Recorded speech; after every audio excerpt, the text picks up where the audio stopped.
আপনারা এর আগে আমার অনেক ভিডিওতেই এই পাহাড়টি দেখেছেন, কিন্তু এই পাহাড়টির আজকে যে অবস্থা দেখছি, এই অবস্থা আগে আর ওভাবে দেখিনি। অনেক বৃক্ষ ছিল, বৃক্ষগুলো কাটা হয়েছে সাম্প্রতিক সময়ে। তো এবং ছোট ছোট লতা পাতা গুল্ম এগুলোতে আগুন লাগিয়ে দেওয়া হয়। কেন যে এভাবে আগুন লাগাচ্ছে, এই যে আপনারা দেখতে পাচ্ছেন আগুনে পুড়ে ভস্ম হয়ে রয়েছে। এখানে অনেক ছোট পাখি থাকে, টুনটুনি জাতীয়, মুনিয়া ইত্যাদি। এগুলোতে আগুন লাগিয়ে একেবারে ভস্ম করে ফেলেছে। এর আগেও আমি যখন এসেছি এদিকে, তখনও অসংখ্য পাখির কিচিরমিচির হই। ওদিকে অনেক বৃক্ষ ছিল, বৃক্ষগুলোতে আমি ঝাঁক ঝাঁক হরিয়াল পাখি দেখেছিলাম। কিন্তু আজকে এসে হঠাৎ বেশ খারাপ লাগলো, মানে এত খারাপ লাগার, ঘুঘু পাখিগুলো চলে গেল। এগুলোতে কৃষি হয়, কিন্তু কৃষির নামে ক্রমাগত পাহাড়ের মাটিরও ক্ষয় হচ্ছে। এই যে দেখুন, আগে অনেক রকমের সবুজ ছিল, এই জায়গাটি অরণ্যের মতো ছিল, বৃক্ষ ছিল, ফসল তো তুলবেই, ফসল তো কাটবেই, কিন্তু এসবের ফাঁকে ফাঁকে লোপাট হয়ে যাচ্ছে। বৃক্ষগুলো নেই, বৃক্ষগুলো অনেক ছিল, অনেক বৃক্ষ, অনেক সবুজ। অন্তত পক্ষে 3 বছর ধরে এই পাহাড়গুলোতে আমি অধিক মাত্রায় আসি, কিন্তু আজকের অবস্থায় আমি এর আগে এই পাহাড়কে দেখিনি। লালমাই পাহাড় কৃষির নামে হোক, ব্যবসার নামে হোক, যে কোনো প্রকল্পের নামেই হোক, ক্রমাগত লোপাট হচ্ছে।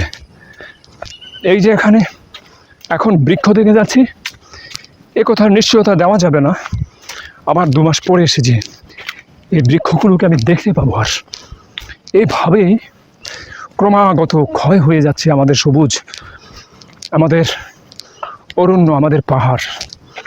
এভাবে যদি ক্ষয় হতে থাকে, তাহলে সে সবুজে আমাদের প্রাণ টিকবে তো?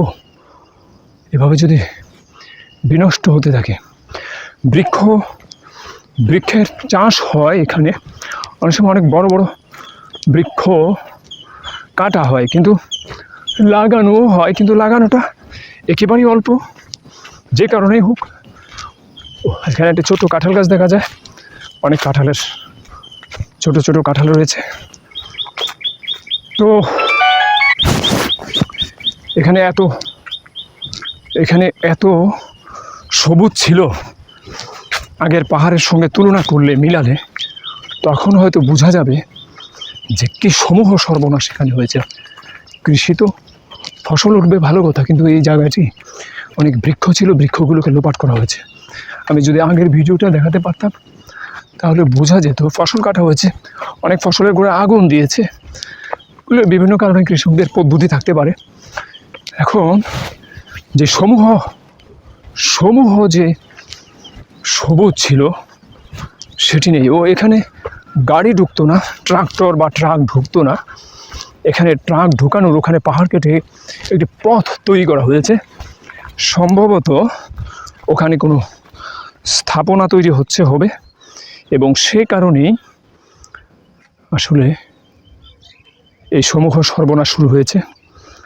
আমাদের এই যে এই জায়গাগুলো আগে সবুজে আচ্ছন্ন ছিল, কত হরিয়াল পাখি দেখেছিলাম এখানে, কোথায় গেল সেই? এই ছোট্ট একটু বাঁশঝাড় রয়েছে এখানে, আর কিছু নেই। তো এই যে সমূহ সর্বনাশ হচ্ছে আমাদের, এর থেকে পরিত্রাণ কোথায়?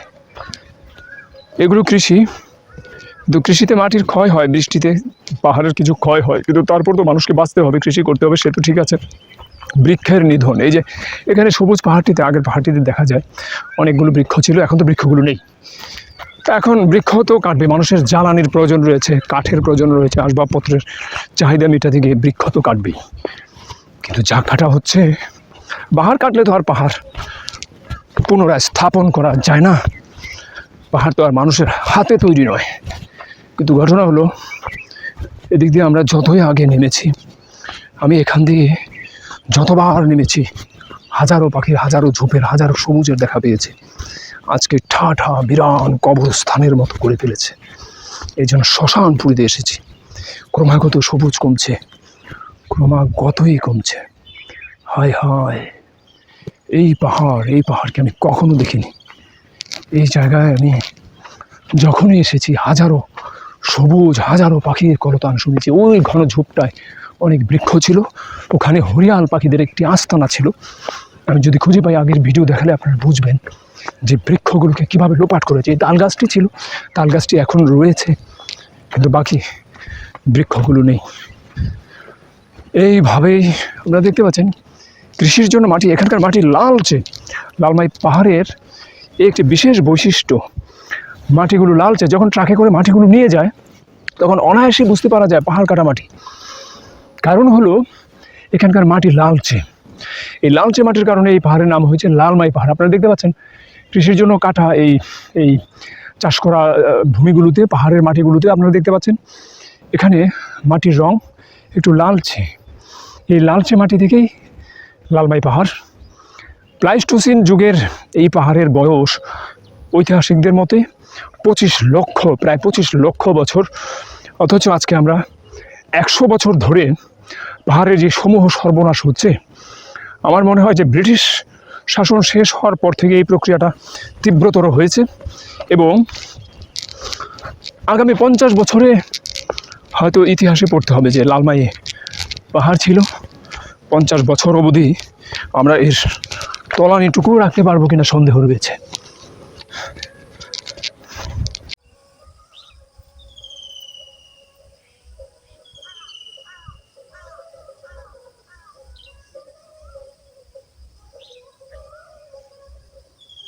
কাকা কি করেন আপনি? বাসা কোথায় আপনার? হ্যাঁ, জাদুঘরের সঙ্গে গরু রাখেন। কি নাম আপনার? আকমত আলী। বয়স কত হবে কাকা? হ্যাঁ, 70-75। মুক্তিযুদ্ধ দেখছেন? হ্যাঁ। বিশেষ কোনো স্মৃতি আছে মনে আছে? বিশেষ কোনো স্মৃতি যুদ্ধের? মানে আচ্ছা না, ঘটনা বেশ মনে পড়ে এমন কোনো ঘটনা? ঘটনা মুক্তিযুদ্ধ মানুষ মারি জ্বালাইছে, গুলি করছে পাকিস্তানিরা, রাজাকার আলবদররা। ওর সেদিকে কি ধরতে আসেনি, আমরা কি আর বুঝিনি, ধরতে পারছে না কেরা করছে নাম মরছে। আচ্ছা, একটা বিষয় কাকা, এখানে অনেক গাছ ছিল, গাছগুলোকে কেটে ফেলেছে। কিছুদিন আগে আসলাম, দেখলাম যে গাছগুলোর মধ্যে অনেক পাখি ছিল, হরিয়াল ইত্যাদি আরো অনেক পাখি। এখন তো পাখিও নাই, গাছও নাই। গাছ, হ্যাঁ গাছ গাছ গাছ বুঝলি কাটলে দেন, কাটটা কমাইবে। কাটটা তো কমায়, লাগায় তো না। তো খালি তো যত কাটে তত তো লাগায় না কাকা। তাহলে এই পরিবেশটা গরম হয়ে গেল না, উত্তপ্ত হয়ে গেল না। তো আপনার গরু চলে যায়, এই জন্য আর এখন আপনার সঙ্গে কথা বলি না। ভালো থাকুন। হ্যাঁ, গরু দেখা ছাড়া আর কি কাজ করেন কাকা? গৃহস্থী কাজ করি। গৃহস্থী কাজ। হ্যাঁ, তো ঠিক আছে কাকা, ভালো থাকুন। গৃহস্থী কাজ করি।